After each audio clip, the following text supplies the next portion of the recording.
சாலோமோனுடைய முழங்கால். சொல்லுங்க, நம்ம போடுற முழங்கால் யாருடைய முழங்கால்? சாலோமோனுடைய முழங்கால்.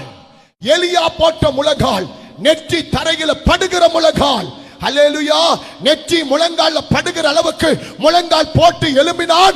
3.5 வருஷம் பெய்யாத மழை பெய்தது. கைதட்டி கர்த்தரை ஸ்தோத்திரம் பண்ணு. அல்லேலூயா, அல்லேலூயா. ஆலயத்திலே வந்து தூபம் போட்டு ஜெபம் பண்ணி சமூகத்தின் அப்பத்தை புசித்து ஆமை ஸ்தோத்திரம் ஒன்று பலி செலுத்தினால் 3.5 ஆண்டு காணாத அற்புதத்தை எலியா எப்படி கண்டானோ அதே அற்புதத்தை கர்த்தர் உங்களுக்கு செய்வார். விசுவாசம் இருந்தா கைகளை தட்டி கர்த்தரை அல்லேலூயா, அல்லேலூயா. அப்ப ஆலயத்தில் வருகிற ஜனங்கள் ஆலயத்தில் தங்களை சர்வாங்க தகன வழியாக சமர்ப்பிப்பதுதான் இந்த ஆலயம். சொல்லுங்க, ஒன்று ஜெபிப்பது,